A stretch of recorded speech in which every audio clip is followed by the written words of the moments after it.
Assalamualaikum dan salam perjuangan. Bersama saya Bro Miki dari kebun DIY laman Miki Hydro Vertical Plant. Tanam, tinggal, tuai, tersusung, terapi dan tenang.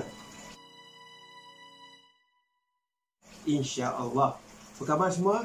Saya doakan semoga sahabat-sahabat semua, kawan-kawan semua berada dalam keadaan kesihatan yang baik, dalam keadaan sihat walafiat di samping keluarga tersayang. So hari ini Bro Miki nak sharekan kepada anda cara kita nak buat pasu tower vertikal ya. Okey, secara detailnya saya dah share cara nak buat pasu tower ni dalam YouTube channel saya. Boleh tengok secara detail sebelum ni. Tapi hari ni saya just nak share cara kita nak buat lubang, proses bagaimana kita nak buat lubang menggunakan hot air gun. Hot air gun ni adalah pemanas. Pemanas di mana? Pemanas ni kita kena panaskan paip kita. Okey, paip 4 inci ni supaya dia panas, dan untuk kita buat lubang menggunakan paip 50 mm ini. Okey. Okey, yang ni dah nak siap sebenarnya, pasu vertical tower ni, dan ada satu lubang lagi belum buat. So hari ni saya nak tunjukkan kepada anda. Okey, jom kita panaskan kawasan yang kita potong ni dalam kiraan 15 hingga 20 saat. Okey.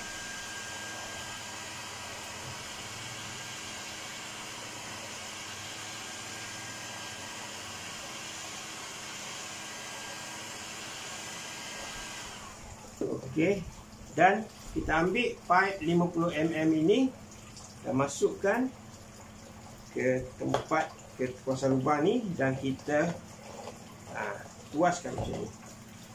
Okey, kita ambil kain basah supaya dia cepat keras.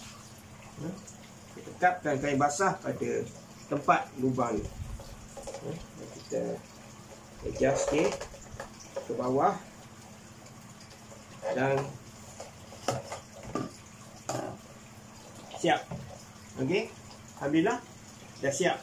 Pasu tower vertikal 16 lubang, di mana satu line ni ada 4, 1, 2, 3, 4 dan ada 4 side. Jadi 4 kali 4 16. Dan kat atas ni juga kita boleh tanam pokok. Okey, pasu tower vertikal ada dua jenis ya. Keluaran kebun DIY laman Miki Hydro Vertical Plant. Yang pertama adalah untuk kegunaan kaedah hidroponik. Kalau kaedah hidroponik tu, dia punya lubang ni saiz dia 40 mm, kecil sikit ya. Dia sama saiz dengan pot yang kita gunakan untuk hidroponik. Tetapi ini adalah pasu tower vertikal untuk kita gunakan kaedah tanah. Kita masukkan tanah ke dalam pasu ni, dan kita boleh tanam banyak pokok. Kelebihan pasu tower vertikal ni adalah dia menjimatkan ruang. Ya, dia menjimatkan ruang. So satu pasu ni kita boleh tanam banyak pokok. Macam contoh contoh yang ni. Okey, ni saya tanam kailan. Okey, saya tanam kailan saya boleh tanam lebih kurang dalam 100 pokok. 100 pokok, di mana satu lubang ni saya letak dalam 3 hingga 5 pokok. Maksimum kalau katakan satu lubang ni kita ada 5 pokok, maka kita kali 16, 5 kali 16 kali 20. Sebab ini 16 saiz 4 yang kiri 16. Ke atas ni ada lagi, kita boleh letak dalam 10 pokok lagi, dan kat bawah ni pun kita boleh letak juga pokok. So jumlah dia adalah lebih kurang dalam 100 pokok. So dalam ruangan satu kaki kali satu kaki kita boleh tanam banyak pokok, 100 pokok secara menegak.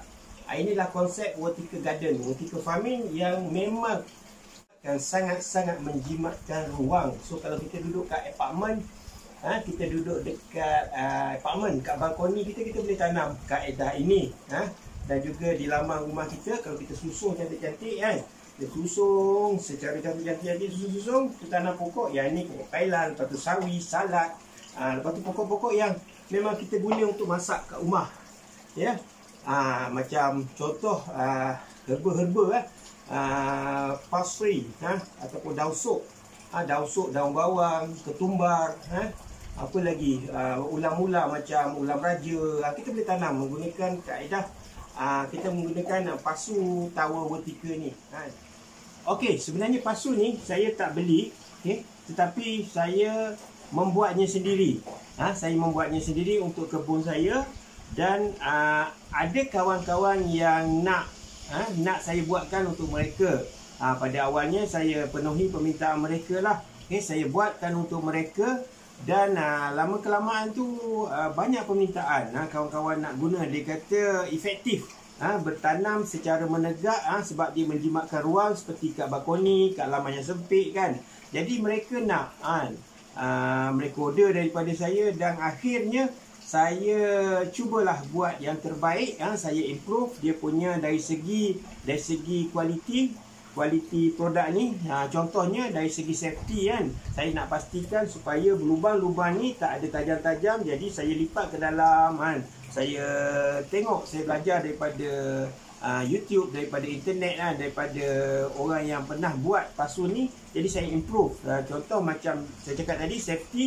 Okey, kalau kita tengok kan, kalau kita tarik tangan kat sini, tak ada tempat yang tajam-tajam dekat sini. Ini adalah penting. Takut nanti kita nak tanam pokok kat sini kan, ada tajam-tajam kat tepi kan.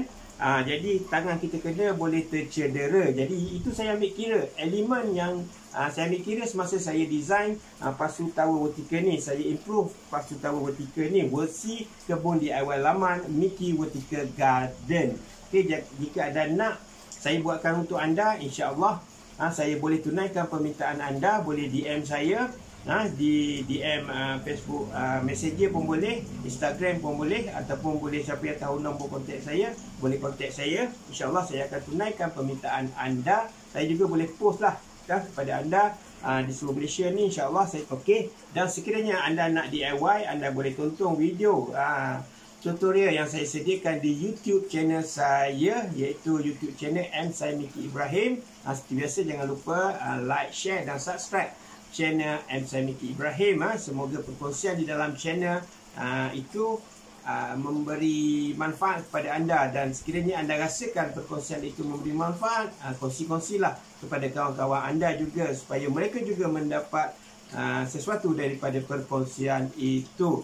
Sebenarnya yang saya sharing sebelum ini kan, kaedah penanaman di kebun DIY laman menggunakan kaedah vertical farming vertical farming yang dapat menyelesaikan masalah berkebun di rumah, seperti masalah ruang-ruang yang terhad, seperti masalah kebersihan, masalah penjagaan. Jadi kaedah vertical garden ni, seperti contoh pasu tower vertical ni, sebagai dia boleh ia boleh menyelesaikan masalah berkebun di rumah yang kita sering hadapi.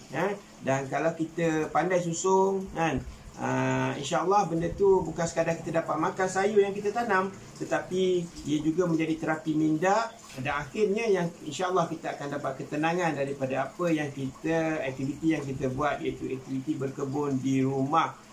Secara asasnya pokok ni dia perlukan ABC, air, baja dan cahaya. So 3 unsur ni adalah unsur yang diperlukan oleh pokok untuk hidup dan membesar.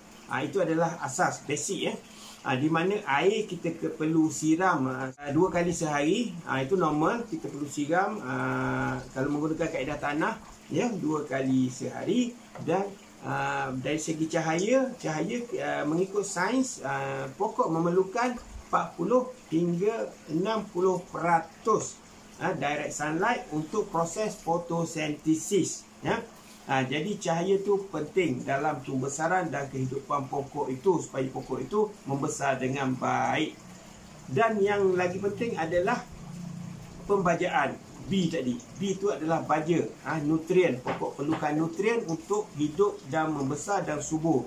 Okey, bercerita tentang nutrien, tentang baja ni. Baja ni ada 2 jenis baja. Yang pertama adalah baja kimia, dan yang kedua adalah baja organik. Anda semua saya pasti sudah tahu apakah kebaikan baja organik dari segi kesihatan. Okey, saya juga membuat baja kompos sendiri, di mana menggunakan sisa sisa tanaman dan juga sisa dapur, seperti kulit pisang, kulit bawang, kulit telur, sisa-sisa sayuran kan. Jadi kita gunakan bahan-bahan ini untuk biasanya kita buang je macam tu kan. Kita gunakan untuk membuatkan fertilizer, untuk buat baju organik. Dan saya buat sebelum ni menggunakan saya letak dalam beg organic compost. Kalau anda juga boleh tonton video, saya dah sharekan cara bagaimana nak buat dan step by step baju kompos menggunakan beg organic compost. Dan insyaAllah saya akan buat lagi video untuk kita tengok hasilnya selepas 3 bulan. Saya rasa itu saya buat bulan 5, 6, 7, 8 dalam 2-3 bulan kan, saya dah biarkan dah terurai dalam rumah hijau mini saya tu. Nanti saya akan buat satu video, kita tunjuk apakah hasil baju kompos yang saya buat tu kan, dan kita akan gunakan di kebun kita. Saya juga menggunakan baja yang saya beli di pasaran. Hari tu saya terjumpa ada satu baja ni, bagus baja ni, nama dia Bajanas. Bajanas ni dibuat daripada tumbuhan, 100% tumbuhan, daripada kulit pisang dan kulit telur. Banyak unsur-unsur yang memang diperlukan oleh tanaman berada dalam Bajanas. Bajanas ni dia memang kata satu baja yang tidak berbau kan, dibuat daripada tanaman. Jadi dia memang mesra alam dan tidak berbau. Tu yang penting kan. Kadang-kadang baja ni bila kita membaja tu dia ada satu bau yang keluar kan, kita tak berapa selesa. Jadi Bajanas ni dia tak berbau. Kita juga boleh letak kat pokok-pokok kita, pokok indoor plant kan, dalam rumah kita, kat dinding-dinding macam ni. Saya gunakan Bajanas juga, kaedah sembuh kan. Jadi apa yang saya nak share ni adalah apa yang saya dah guna. Saya test Bajanas tu dan alhamdulillah memang subur. Memang pokok tu saya guna kaedah gembur tabur gembur, dan pokok yang dalam pasu DIY yang saya buat tu lebih subur dan dia kata lagi subur lah kan. Saya ambil satu lah contoh. Okey, ini adalah Brussels sprout. Brussels sprout ni saya gunakan sebenarnya kaedah hidroponik juga bawah ni. Tapi saya gunakan tanah ni campur dengan kokopit lah, mix. Jadi saya campur dengan Bajanas. Jadi tengok dia punya tumbuh, daun dia semakin hijau dan pucuk dia cepat tumbuh. Ini adalah hasil lah yang saya boleh share. So memang orang kata baja tu penting. Unsur baja ni untuk pembesaran pokok, untuk pokok kita subur tu penting. Kita perlu baja seminggu sekali kan.